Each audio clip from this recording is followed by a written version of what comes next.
Please. Members will please take their seats.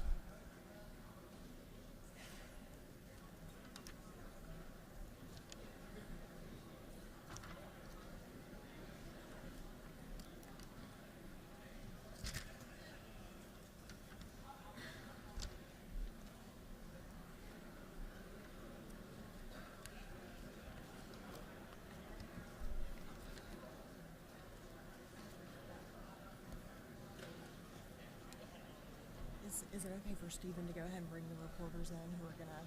Sure. Members will please take your seats.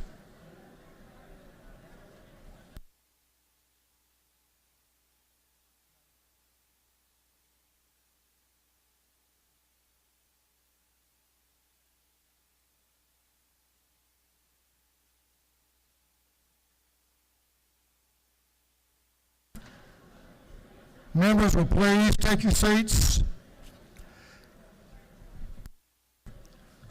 Mr. Doorkeeper.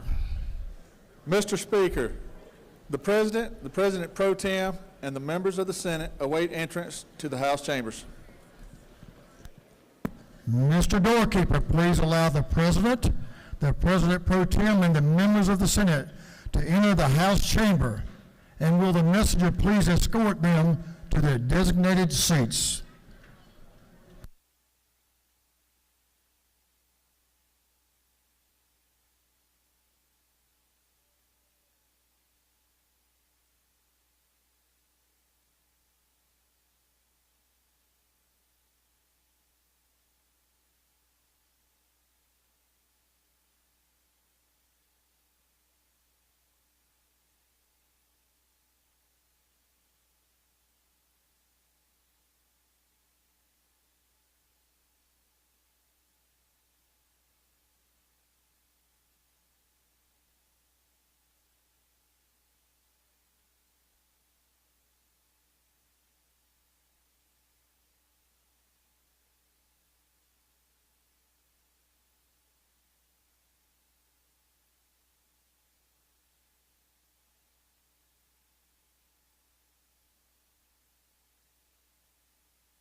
We're going to ask the Senate to take their seats.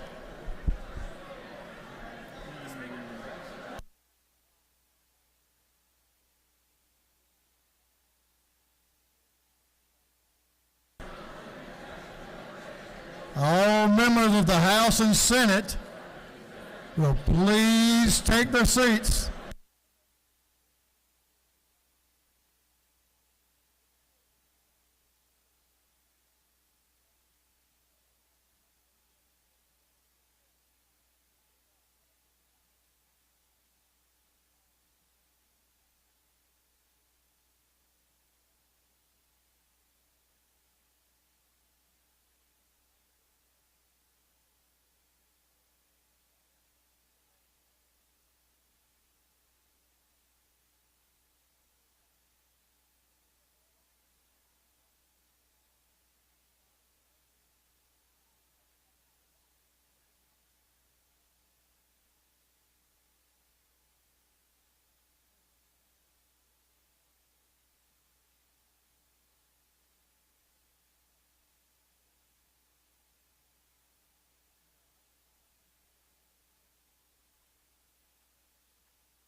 I know y'all haven't seen each other in a day or two.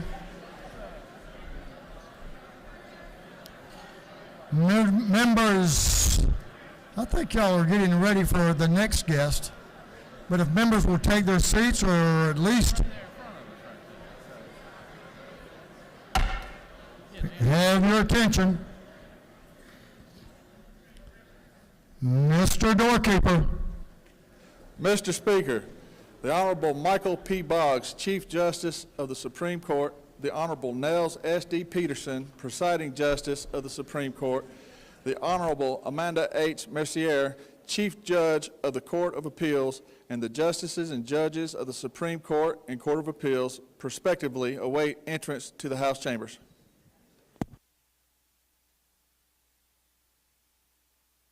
We have quite a list there, Mr. Doorkeeper. Mr. Doorkeeper, if you will please allow the Honorable Michael P. Boggs, Chief Justice of the Supreme Court, the Honorable Nels S.D. Peterson, Presiding Justice of the Supreme Court, the Honorable Amanda H. Mercier, Chief Judge of the Court of Appeals, and the Justices and Judges of the Supreme Court and the Court of Appeals, respectively, to enter the House chamber, and will the messenger please escort them to their seats.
Mr. Doorkeeper.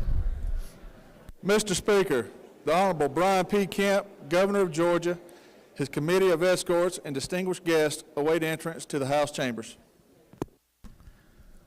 Mr. Doorkeeper, please allow the governor, his committee of escort, and distinguished guest access to the House chamber.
Members of the House and Senate, this joint session will come to order. I'll ask everyone to take their seats.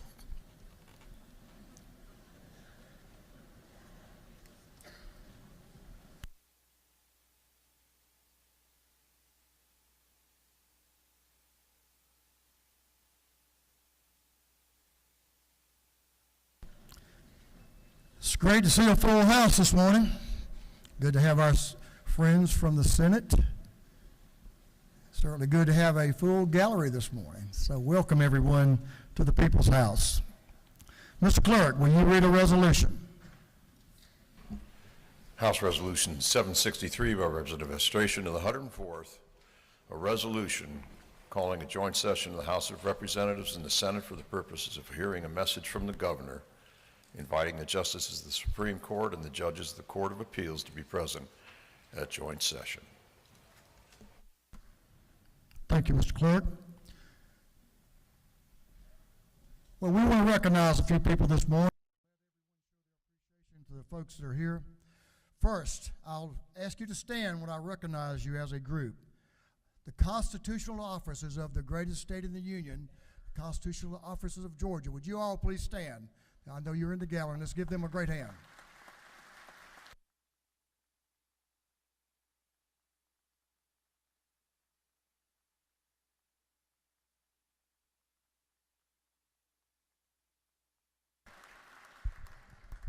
Good-looking group.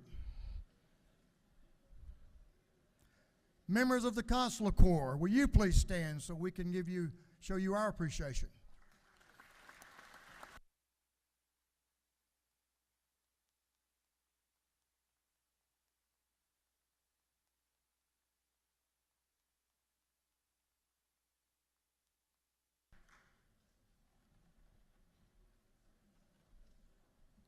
Thank you all for being here. Now, a special person to the people of Georgia and especially to this House, the Speaker Pro Tem of this House, Jan Jones.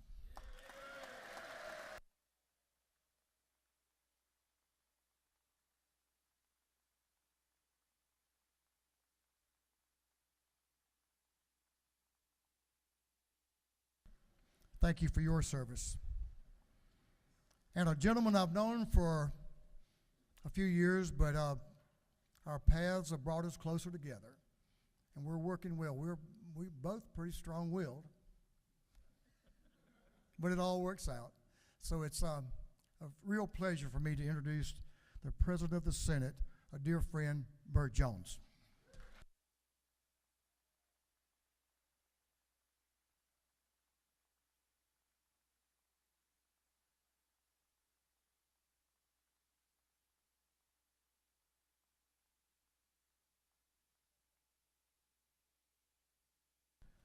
Another dear friend, the President Pro Tem of the Senate, John F. Kennedy. Welcome, sir.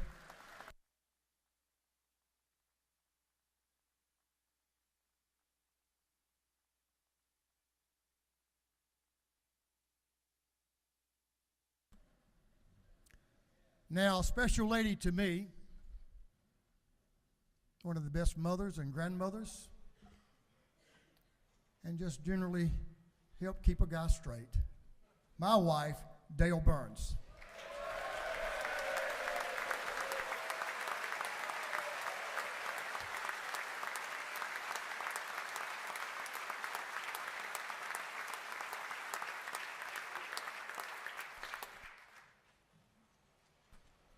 The Lieutenant Governor had given me a speech for about 5 minutes on this next one, but I'm going to shorten it down a little bit.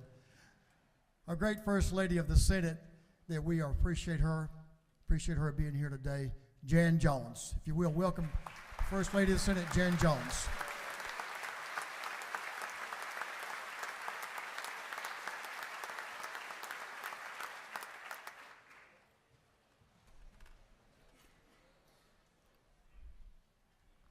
Another First Lady. Let me tell you how incredibly proud I am and grateful to this lady for her work on human trafficking. We thank you, we appreciate you, and we look forward to continuing to work with you so human trafficking no longer exists in our state. The First Lady of the state of Georgia, Marty Kemp.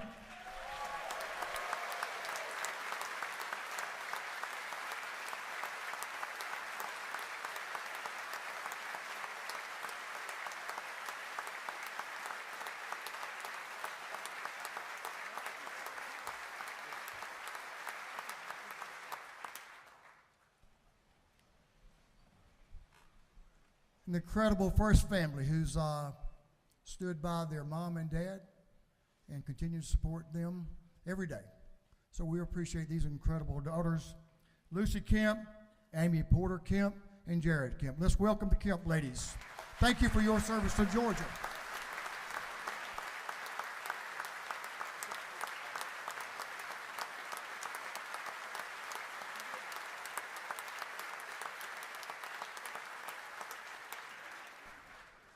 Lucy, we couldn't go on if you didn't stand up. You had to do it. A special treat for us as well. She's been here any numbers of times, and we always appreciate her. The mother of the governor of this state of Georgia, Miss Ann Cavendish. Miss Ann, First Mother, thank you for being here.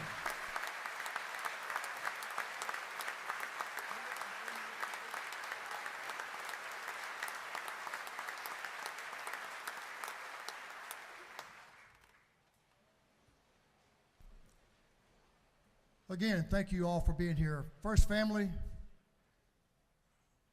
we appreciate you and your support for our governor and for what you are doing for our state. So now comes the fun part for me, to recognize a friend and a man, a governor of this state who's doing it all right. A leader that's proves himself every day. He was a leader before he came here and assumed the position of governor. His skill set has improved every day because he has worked every day to ensure that the people of Georgia are better than they were the day before. And I truly believe that his accomplishments working for the hard-working people of Georgia will go down in the history of this state. He has sustained our state through tough times and certainly through very good times as well, with a rock-solid, common-sense approach to life and to government. He needs no introduction, obviously, in our state, but I can assure you that his leadership, he needs no introduction in many parts, in any part of this country, and in many parts of the world. It's my great honor and my great pleasure to welcome my friend, the 83rd governor of the state of Georgia, Brian P. Kemp.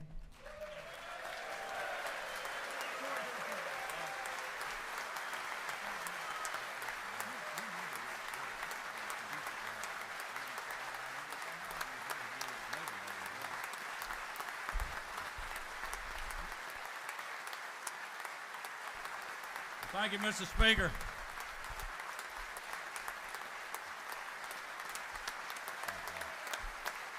Thank you all very much. Thank you all very much. Thank you, Mr. Speaker, for those kind words. I appreciate the recognition. It's an honor to be here. Lieutenant Governor Jones, Speaker Burns, President Pro Tem Kennedy, Speaker Pro Tem Jones, members of the General Assembly, constitutional officers, members of the Public Service Commission, Mayor Dickens, members of the Judiciary, members of the Consular Corps, and my fellow Georgians. Later this year, the people of this state will once again fulfill their civic duty. They will choose who occupies these seats of service, and they will determine what course America takes in the years to come. As they have in years past, when they go to the ballot box, they'll see a stark difference between Georgia and our nation's capital. They'll see what we've achieved together at the state level to make Georgia an even greater place to live, work, and raise a family. And they'll see the hardships Washington, D.C. has brought into every home and placed on every kitchen table across our state. Congress has become synonymous with runaway spending, bloated budgets, job-killing regulations, gridlock and partisanship, and elected representatives in both parties who are more interested in getting famous on cable news than delivering results for the American people. All the while, across the nation, over 60% of households are living paycheck to paycheck. Over 8.4 million Americans are working 2 jobs to make ends meet. Mortgage rates remain at highs not seen in a generation. And while the rate of inflation may have fallen, high prices on everything from groceries to rent have not. In fact, it cost Americans over $11,000 more per year to maintain the same quality of life that they had just a few short years ago. For the hardworking men and women of this country, paying $11,000 more a year is not a choice between the luxuries of life. For too many people, that's a decision between putting food on the table for their family, making their car payment, buying clothes for their kids, or going further into debt. For a recent graduate, it's about whether you can afford to get your own place and pay off your student loans. For a single mom, it's a decision about taking a job, a new job and a new career that pays better, but it doesn't offer child care. For a family of 4, can they make ends meet when also saving for their kids' college and trying to pay their mortgage? And for our seniors, are they able to stretch a fixed income to meet their basic needs? These are the people that Washington, D.C. has left behind. Because for every challenge our nation faces, the federal response is to spend more, regulate more, tax more, and come up with another government program meant to cure every ill. Instead of empowering hardworking Americans to innovate, create, seek greater prosperity, their answer is simply more government. But the good news is, here in Georgia, we have chosen a different path because we realize that the success of our state does not rely on the actions of government, but the prosperity of our people. Washington, D.C. forgot a long time ago that it's not the brilliance of politicians or the good intentions of a new program that make our nation great. It is the resolve, the ingenuity, and the character of the American people. Those were the hardworking Georgians we heard from on the campaign trail. As a family, we heard their stories, their struggles, and their hopes for a brighter future. And as you all know, that was truly a family affair. And I want to thank Marty, Jarrett, Lucy, and Amy Porter for being there every step of the way. Thank you all.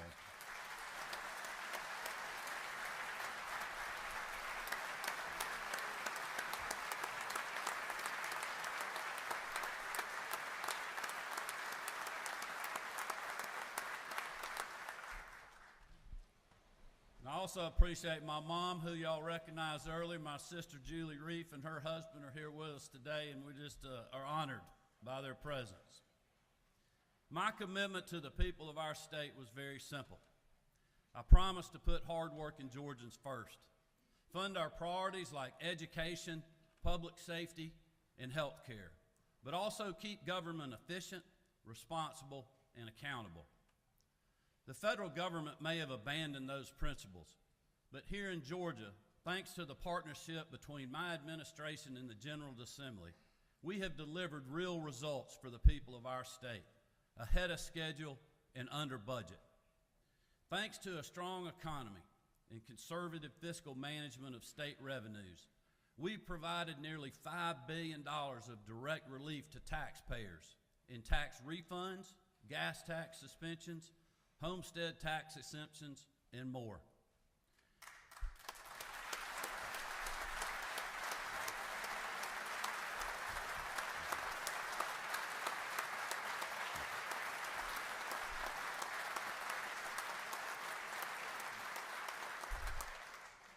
You all were a big part of that. Despite unprecedented challenges, we have maintained a AAA bond rating while celebrating the creation of more than 171,000 new jobs and roughly $74.5 billion of investment in every corner of the Peach State over the last 5 years. And unlike a lot of blue states, these are private sector jobs, not grow in the ranks of government, and we are not done yet. Last month, I joined Lieutenant Governor Jones, Speaker Burns, and others to announce a plan to speed up implementation of the largest state tax cut in history, With your support, I look forward to signing legislation that decreases our state income tax to 5.39% starting this year.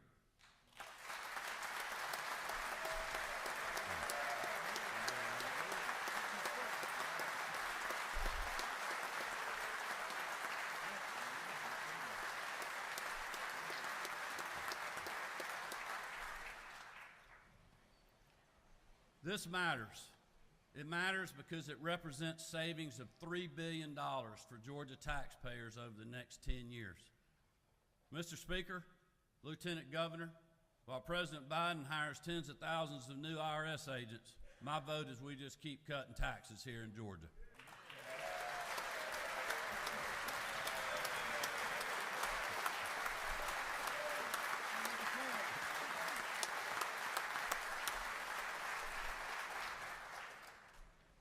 The path that Georgia has taken over the last 5 years has led to record job growth, historic investment in communities from Bainbridge to Blue Ridge, $5 billion of tax relief, and enough funds saved to operate state government for months in an emergency, not days. That's the choice for Georgians this November, and I feel confident they'll vote to keep Georgia moving in the right direction once again.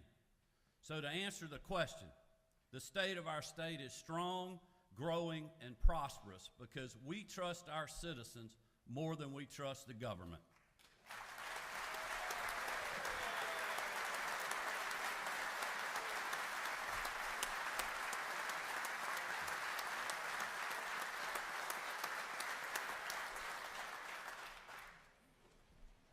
Georgia is succeeding because we have charted our own path, rejected the failed policies of Washington, D.C., and worked together to put our citizens first. But I believe the worst thing we could do is call it a day and coast through what is certain to be another contentious election year. We have accomplished so much over the last 5 years, despite unprecedented times and challenges, because we haven't gotten distracted from doing the job that we were sent here to do.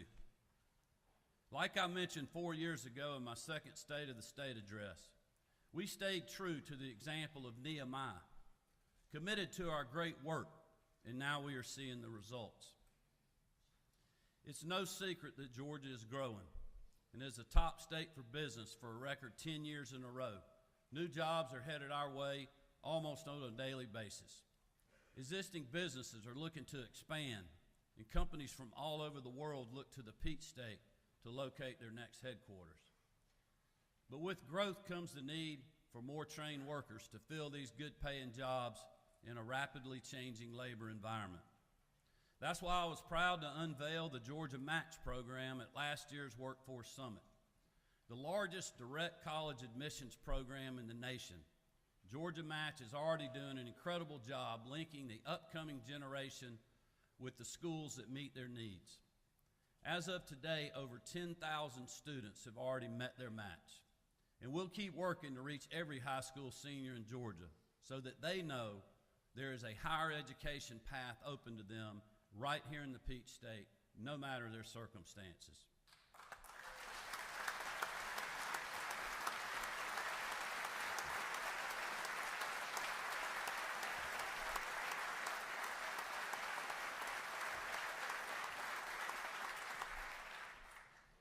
Speaking of education, my amended 2024 budget and the fiscal year 2025 budget proposals double down on our continued and historic support of K-12 education, with $1.4 billion in additional funds allocated to make a total of $12.8 billion.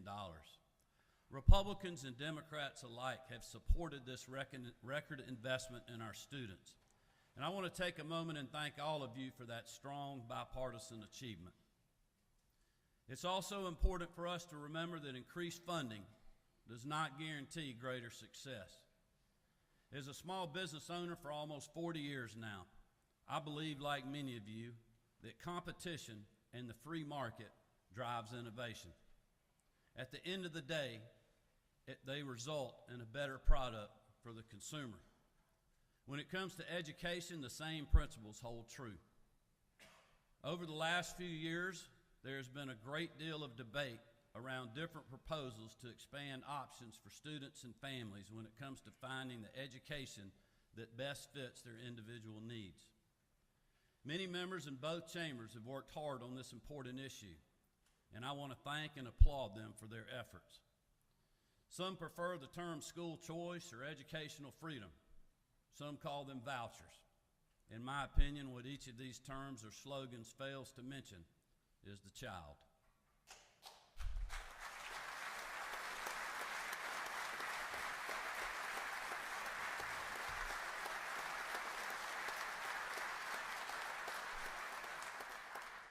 At the end of the day, our first and foremost consideration should be the future of that student. Our job is not to decide for every family, but to support them in making the best choice for their child. This week, as we begin the second year of another biennial of the General Assembly, I believe that we have run out of next year's. I firmly believe we can take an all-of-the-above approach to education, whether it's public, private, homeschooling, charter, or otherwise. It's time for all parties to get around the table and agree on the best path forward to provide our kids the best educational opportunities we can, because that is what we were elected to do.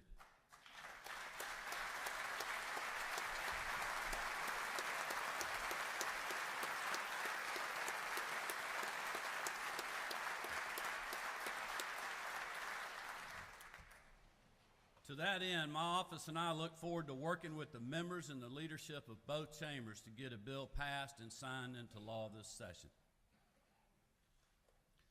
Finally, our students and teachers deserve to have a safe learning environment, no matter their zip code. Since I took office, I've had the opportunity to hold more than 30 roundtable discussions with educators and superintendents from all over this state. We heard frequently that our schools were in need of additional resources to enhance security. That's why since 2019, we have provided more than $185 million to all of our schools to help secure the safety and well-being of our students and our teachers. This year, I'm proposing we continue those efforts by making school security funding permanent. In my budget proposal, I've included a request for $104 million that will go directly to school districts for school safety enhancements. Schools will determine how to best use this money, whether for personnel like school resource officers or for physical or technology improvements that make our places of learning more secure. This investment is more significant because it will enable schools and administrators to plan accordingly, knowing that this money is headed their way for this specific purpose. I hope to see strong bipartisan support for this budget item to keep our kids and our schools safe.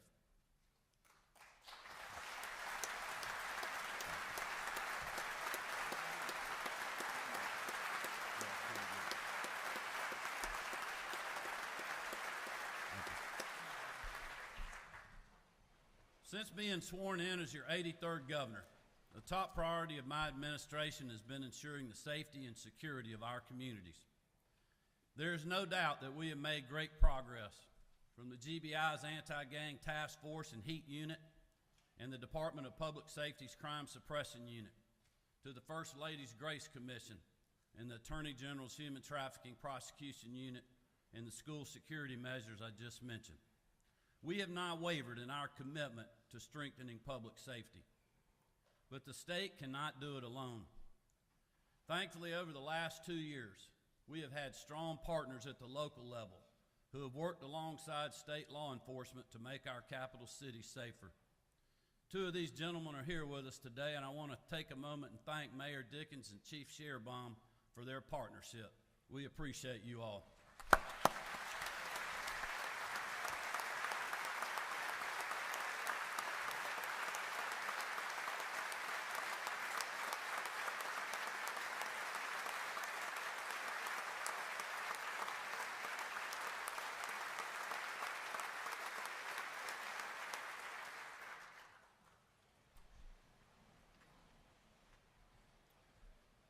While the mayor and I come from different political parties and don't agree on everything, we do agree on the importance of reducing crime and keeping our citizens safe.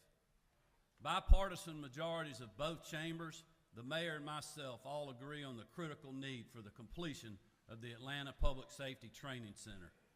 This facility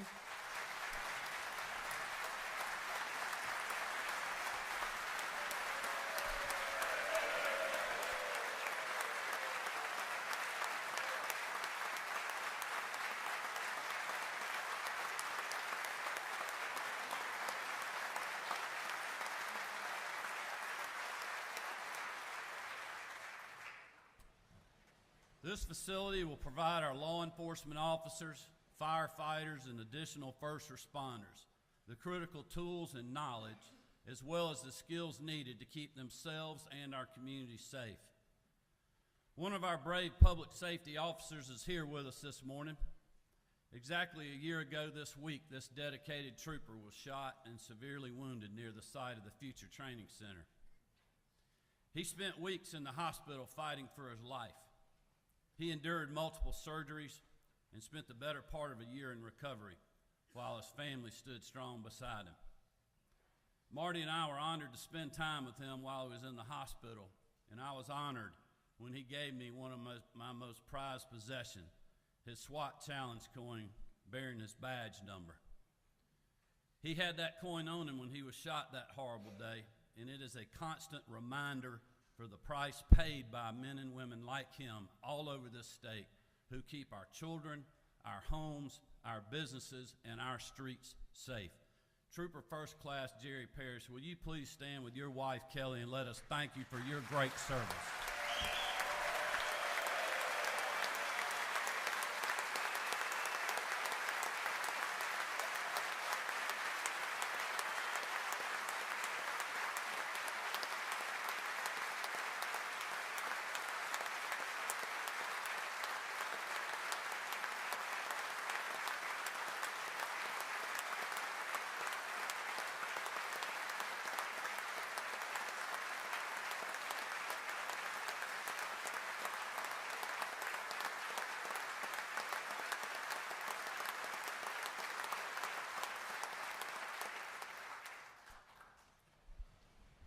Thank you to the entire Parrish family for your service, your bravery, and the sacrifices you've made over the past year for us.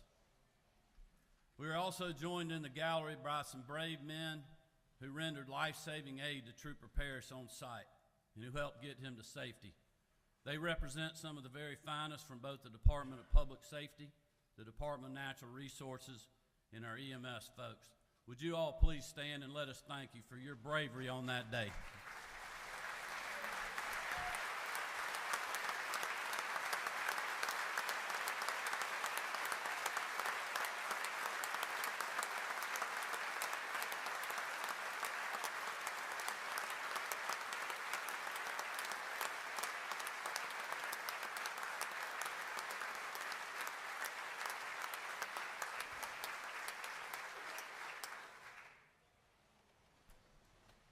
We are so grateful for you all. I don't claim to speak for anyone else in this chamber today, but this decision is very simple for me and my family. As long as I'm your governor, there will be no gray area or political double talk. We will support our law enforcement officers. We will support our firefighters and our first responders, and the Atlanta Public Safety Training Center needs to be built, period.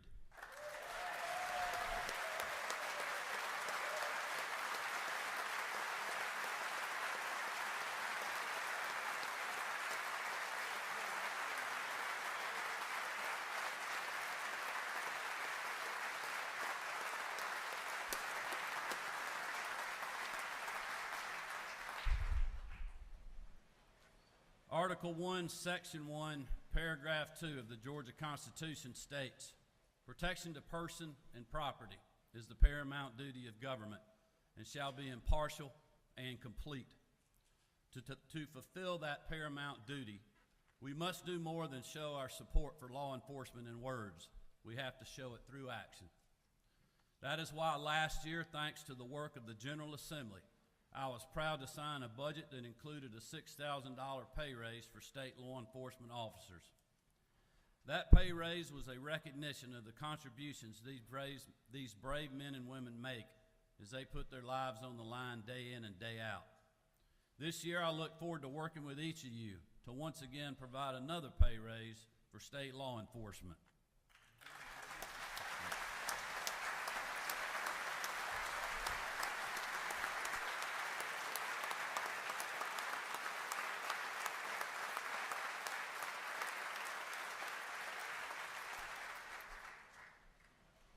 Within my budget proposal are pay increases of an additional $3,000 for state patrol officers like troop repairs, as well as our correctional officers and other state law enforcement agencies.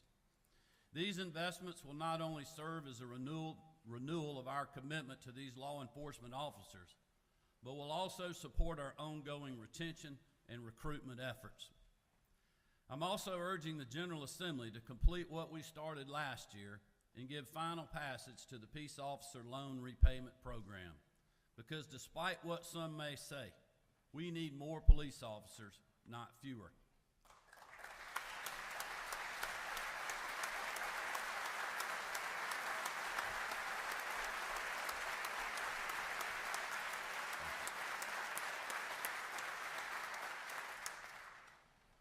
This year, we'll also be continuing our efforts to combat human trafficking in our state, thanks to the leadership of the greatest First Lady in the country, Marty Kemp.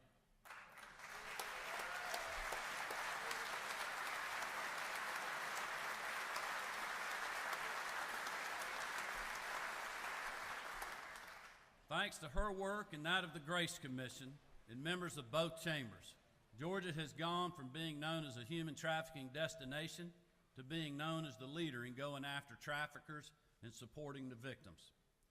Under the First Lady's leadership and with overwhelming support from both chambers, we have passed and signed into law 8 pieces of legislation that go after those who work in this evil enterprise while also supporting the victims. Our efforts have enabled the GBI's HEAT unit to investigate 369 cases of human trafficking since its creation, and for Attorney General Carr's Human Trafficking Prosecution Unit to secure 32 convictions while assisting rescue of over 129 victims since it launched. But we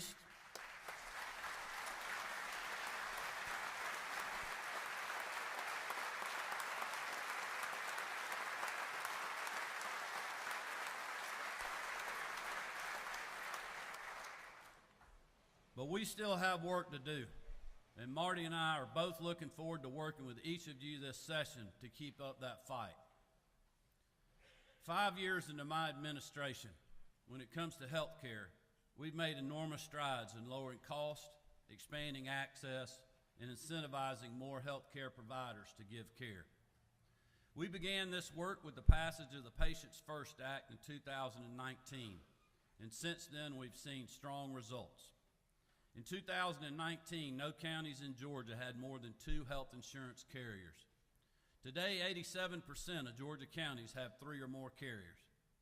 And thanks to Georgia Access and the reinsurance program, enrollment in the private sector exchange over the past 5 years has grown from just under 460,000 to over 1.2 million Georgians. Georgia Access is also saving hardworking families more and more in their wallets. In all, we've reduced premiums by an average of 11% across the state. That represents an average annual premium reduction of almost $929 million a year. In rural counties, where premium prices were the least affordable when I took office, Georgia Access has reduced premiums by an average of 29%.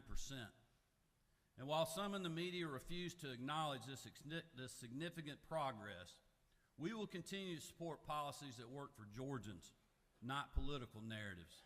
Because the fact is that for individuals and families struggling to make ends meet, lower insurance costs and more choices lead to better care that they can actually afford. And because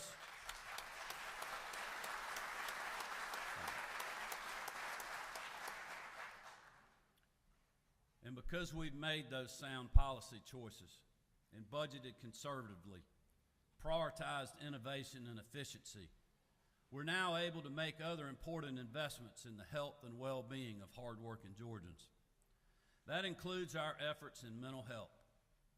2 years ago, as you know, I was proud to sign into law the Mental Health Parity Act, a fitting capstone to the late Speaker David Ralston's years of service in this chamber, and one that leaves a lasting legacy. One of the most visible examples of that legacy was the 988 Crisis Hotline campaign conducted by the Department of Behavioral Health and Developmental Disabilities last year. Thanks to Commissioner Kevin Tanner and his team, more Georgians than ever before are accessing services that help them when they need to turn their lives around for better. To enhance this program further, my budget proposal calls for an increase of $205 million for DBHDD and other entities that address mental health. This new funding will enable DBHDD to expand services for those struggling with mental illness. It will increase the number of crisis beds throughout the state. It will further crisis intervention resources in all communities and improve the quality of mental health services overall. Once passed, we will be spending $1.6 billion on mental health, more than ever before.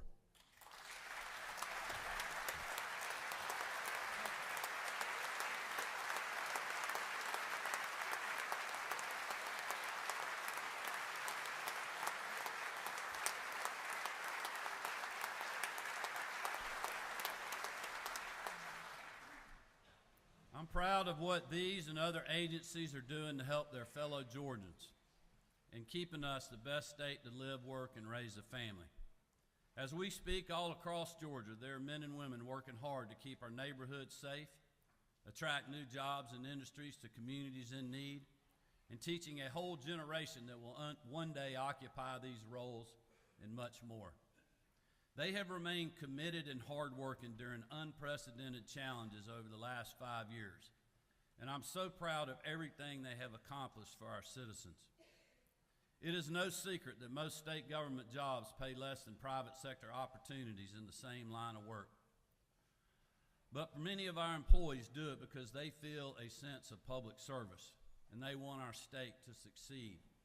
But for state government to stay efficient and stay ahead of Georgia's continued growth, we must be able to attract and then retain employees who perform these vitally important jobs.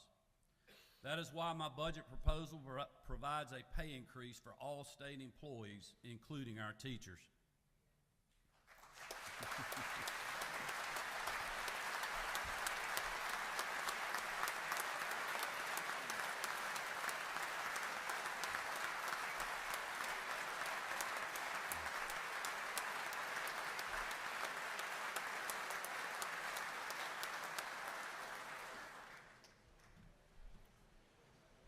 This will build on the historic raises we've provided for educators over recent years and will increase every state worker's pay by 4%. My proposal also rewards those who gave decades of their lives and careers to serving others by allocating $500 million to shore up our state retiree fund, ensuring our state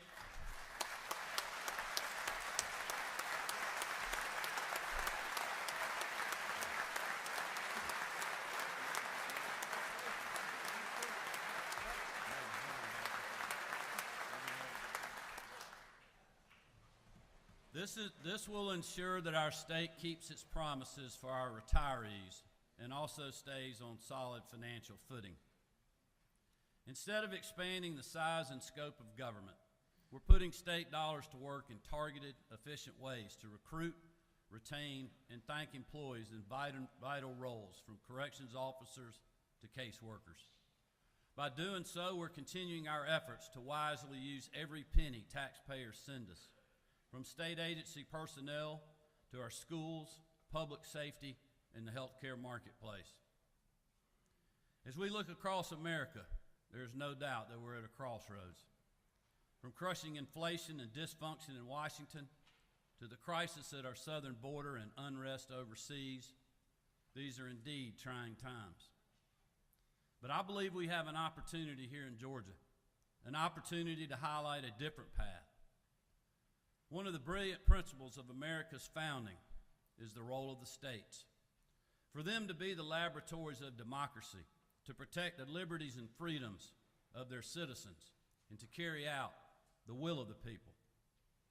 Our founders didn't believe the state should always look to the federal government for answers.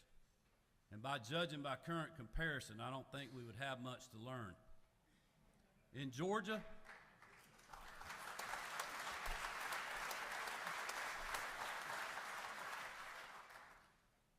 Georgia, we balance our budget and spend less than we take in. We cut taxes instead of raising them. We return money back to the taxpayers rather than justifying new government programs. We back the blue and crack down on violent crime and gangs and put the safety of our communities ahead of partisan political agendas. We celebrate the free market instead of using the heavy hand of government. We work together across party lines on more issues than not. And most importantly, we put our people first. In an election year, I don't expect all of us to agree on every issue. Every district represented under this gold dome is different and sends each of you here with a unique set of issues to address.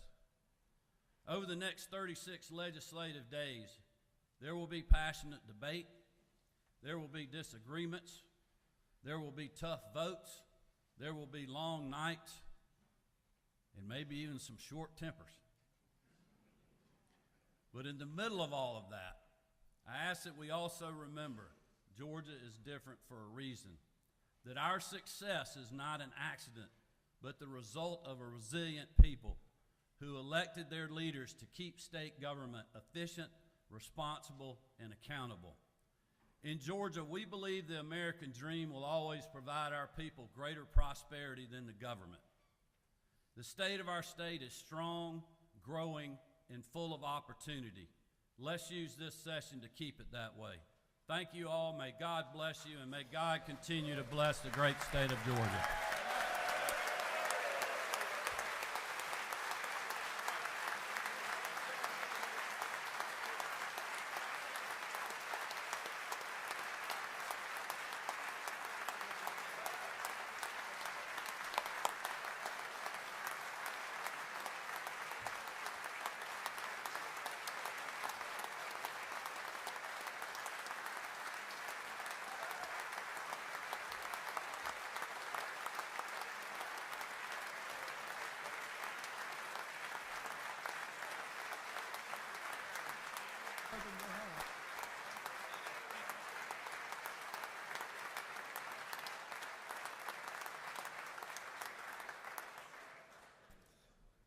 Thank you, Governor Kemp. I expected no less.